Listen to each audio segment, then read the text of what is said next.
Olá pessoal, mais um Saúde Agora começando aqui na programação da TV Câmara Campinas. E hoje nós vamos falar sobre cabelos e hormônios. Você sabia que o desequilíbrio hormonal afeta a saúde capilar?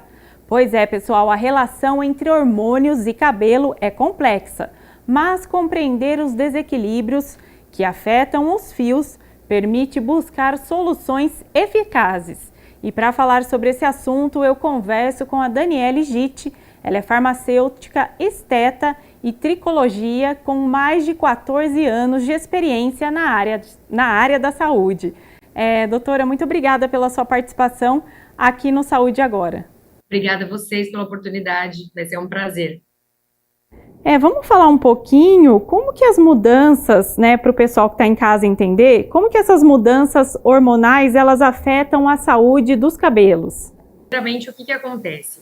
Quando o paciente ele tem uma alopecia androgenética ou ele tem uma desregulação hormonal, seja por alopecia, por cirurgias bariátricas, que esse é um tema assim, super falado hoje, inclusive, nós temos uma desregulação do eixo, do hipotálamo, inclusive esse perfil de paciente, ele tem que tratar, ele tem que fazer uma suplementação, uma sequência de exames para que nós possamos saber se realmente os hormônios estão afetando a saúde do bulbo capilar e a perda dos fios.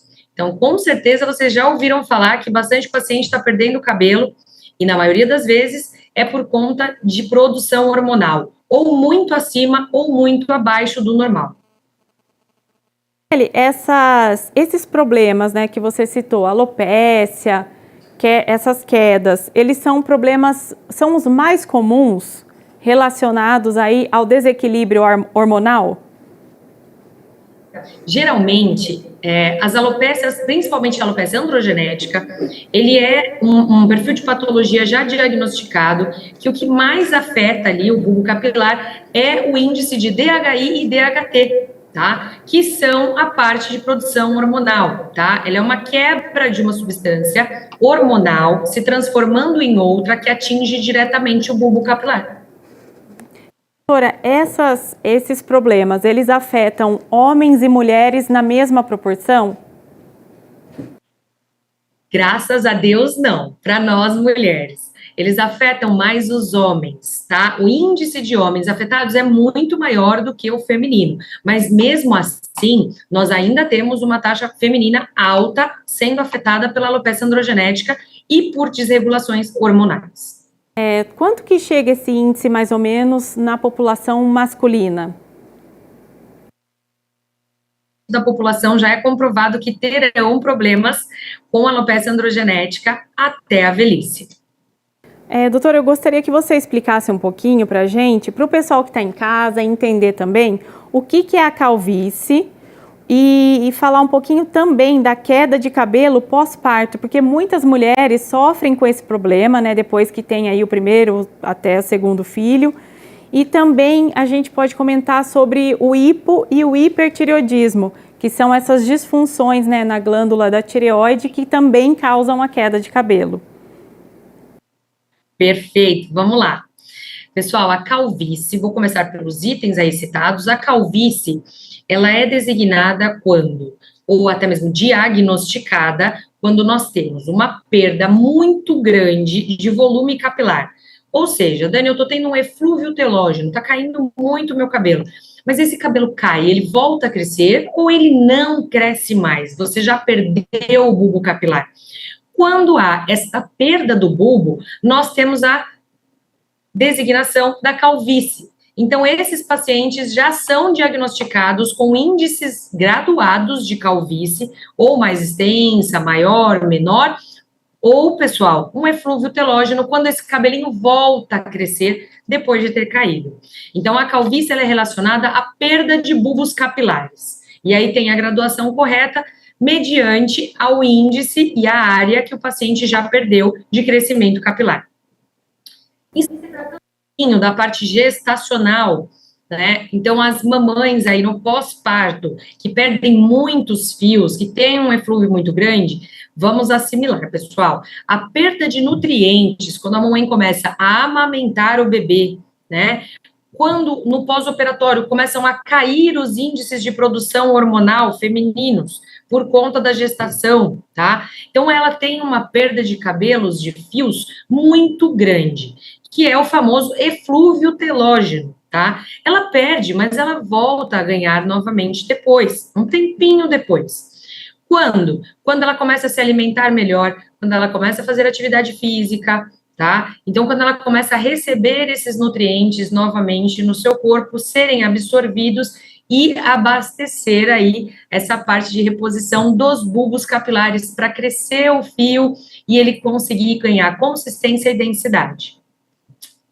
Quando a gente conversa um pouquinho sobre hipo e hipertiroidismo, nós estamos falando de desregulações na parte tiroidiana, tá? Então, é um eixo que nós temos, ele é localizado aqui, ó, no nosso pescoço, inclusive esse órgão, e é onde a gente tem produções hormonais de T3 e T4. E esses hormônios, quando são produzidos em alta ou em baixa, pode causar calvície e eflúvio telógeno.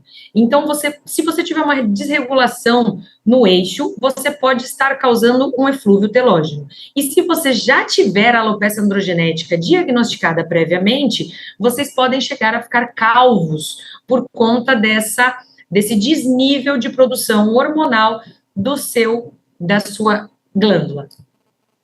Doutora, quando que a queda de cabelo, ela passa a ser preocupante, né? A gente sabe que tem uma quantidade de fios que pode aí cair por dia. E qual seria essa quantidade?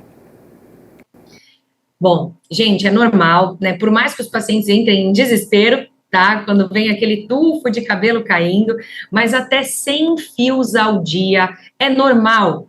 Calma, tá?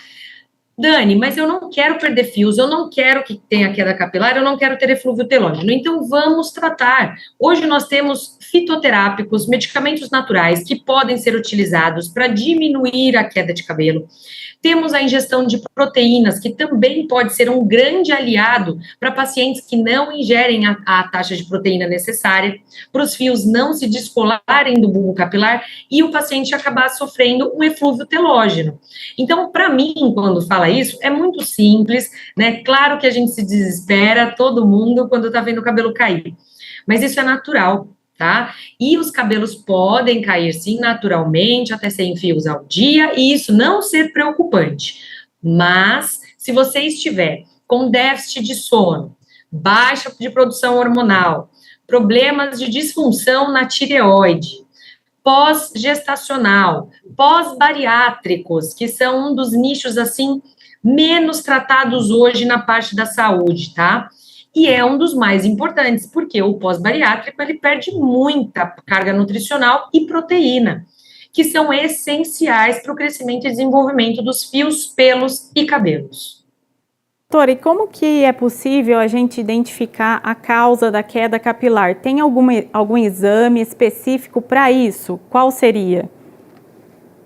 Olha, hoje nós temos muitos exames no mercado já, porque a tricologia, ela é um ramo de atuação que vem numa crescente muito grande, tá? E essa crescente hoje, ela mostra para nós, e ela traz muita inovação para o mercado, onde em exames clínicos de sangue a gente já consegue detectar, tá?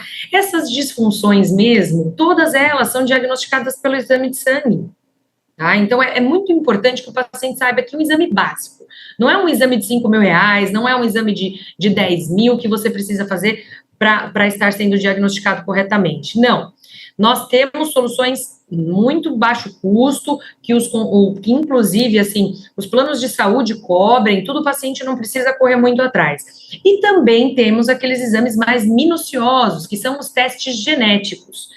Nós temos uma empresa que já trouxe para o Brasil há 5 anos um teste genético que é colhido aqui no nosso país e é mandado para a Espanha, onde eles fazem a análise de tricoscopia do fio do paciente e também da saliva, da mucosa. E aí eles conseguem detectar até os medicamentos, as substâncias medicamentosas que vão fazer efeito para esse paciente e os que não vão. Então, hoje, nós temos exames, assim, muito avançados e muito básicos para estar detectando uma calvície ou até mesmo um eflúvio telógeno, uma perda de nutrientes do paciente. E, doutora Daniele, no caso, se alguém está passando por isso em casa, está acompanhando aqui nosso quadro, o que é recomendado fazer? É procurar um dermatologista ou um tricologista? Olha, a nossa área de atuação, ela abrange muitos profissionais, tá? Exatamente por isso que eu sendo uma farmacêutica esteta, já estou aqui com a minha própria clínica há mais de 3 anos no mercado e estamos indo super bem. Mas eu indico sempre, recomendo, procure um profissional da área da tricologia, seja médico, farmacêutico, biomédico ou enfermeiro. Procure alguém especializado em tricologia. O nosso estudo, ele é muito importante e ele visa um foco muito grande no nascimento, crescimento e desenvolvimento dos fios, pelos e cabelos. Hoje ninguém sabe o que é um tricologista, né? E é uma classificação profissional onde nós estudamos por mais de 2 anos exatamente o que faz o fiozinho crescer, cair, morrer, crescer novamente, se ele tem um déficit de saúde. Então, nós estudamos a fibra capilar, os pelos. Legal, doutora. E quais são os tratamentos mais recomendados? O que tem de novo nesse mercado que o pessoal pode aí usar, né? Pode utilizar, pode procurar, é acessível, não é? Eu gostaria que você falasse um pouquinho sobre isso também. Vou conversar com você da mesma forma que eu converso com os meus alunos. E para os pacientes também entenderem um pouquinho mais sobre essa área. Não é um investimento barato quando você fala de cabelos, até porque nós estamos tratando de um ramo novo, né, uma área nova. Então, tudo que é novo custa muito caro, teve muito estudo em cima e tudo mais. Mas, poxa, Dani, não tem um complexo vitamínico que seja para o universo, né, que todas as pessoas possam usar, crianças e tudo mais. Gente, um déficit nutricional, só um polivitamínico já vai ajudar um paciente, tá? Mas não adianta aquele paciente que ele tem um déficit avançado, ele tem uma baixa produção hormonal, ele tem uma falta de nutrientes excessiva, que é o caso dos bariátricos, estarem utilizando um medicamento industrializado, um polivitamínico industrializado. Não vai fazer efeito. Tá? Então, realmente, passando com um especialista, vocês vão conseguir ter um diagnóstico correto e um tratamento, muitas vezes, de baixo custo. Mas, quando o paciente tiver uma elevação ou até tiver uma disfunção em partes de desenvolvimento hormonal, o próprio corpo dele não está suprindo as necessidades, a gente vai ter que entrar com um tratamento um pouquinho mais caro. No caso, seria qual tratamento, doutora? Só para a gente exemplificar aqui. Olha, nós temos tratamentos tópicos, tá? Que o paciente pode fazer em casa. Até por isso que eu tô vindo aqui, né? A minha clínica hoje é em São Paulo. Nós estamos dando entrevista para Campinas, porque eu faço atendimentos online para todo o mundo. Tenho pacientes de fora do nosso país e mesmo assim nós conseguimos fazer os tratamentos. Por quê? Porque hoje nós estudamos a via tópica, que é a pele, tá? A aplicação. Então, seria uma loção capilar, uma utilização de um produto em casa. Tá? Nós temos também as cápsulas que o paciente pode ingerir diariamente, estar tomando. Temos para pacientes que não podem tomar cápsulas, pacientes pós-gestantes, pacientes bariátricos, temos tratamento de soroterapia, reposição endovenosa, tá? Então, é muito importante que o paciente ele saiba que ele tem várias vias de administração. Tá? Dani, eu posso tomar cápsula, eu posso fazer tratamento no consultório, eu tenho alguns perfis de homem, principalmente, que eles não gostam muito de tomar remédio e de passar loção capilar. Então, nesses casos, eles vêm até a clínica e nós fazemos as aplicações de injetáveis, semeando a medicação toda que ele teria que tomar via oral, nós semeamos no couro cabeludo desse paciente. Então, nós já temos várias formas e vertentes de tratar esses pacientes, sem precisar necessariamente que ele venha até a clínica, ou até mesmo que ele ingira medicamentos diariamente. Doutora, eu gostaria de agradecer a sua participação aqui no nosso quadro. Muito obrigada. Imagina, obrigada a vocês. Até mais. Obrigada também pela sua companhia. Você pode conferir todos os quadros da nossa programação no YouTube da TV Câmara Campinas. E também não se esqueça de nos acompanhar nas redes sociais. A gente se vê no próximo quadro.